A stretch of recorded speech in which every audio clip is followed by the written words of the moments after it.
हुजूर ने फरमाया हर इंसान के साथ एक शैतान है। किसी सहाबी ने बड़ी हिम्मत की या जुरत की या जसारत की, जो भी चाहे आप लफ्ज इस्तेमाल करें, पूछ लिया हुजूर क्या आपके साथ भी है? फरमाया हाँ है, लेकिन मैंने उसे मुसलमान कर लिया। एक हदीस नोट कर ली।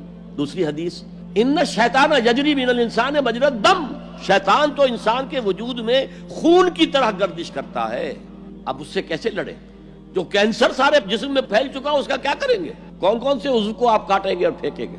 और खून ही के अंदर गर्दिश कर रहा है, तो उसका इलाज कैसे होगा? अब इकबाल कहते हैं, कुश्तने इब्लीस कारे मुश्किल अस्त, इब्लीस को मार देना, हलाक कर देना मुश्किल काम है। जहां के ऊ गुम अंदर आमाके दिल अस्त, इसलिए कि वो तो दिल के अंदर, दिल की गहराइयों में जाकर डेरा लगाता है, खून के साथ गर्दिश कर रहा है। क्या करोगे? खुश तरह बाशद मुसलमानश कुनी, बेहतर यह है कि उसे मुसलमान कर लो। कुश्ते शमशीर कुरानश कुनी, उसे कुरान की शमशीर से उसका कला कमा करो।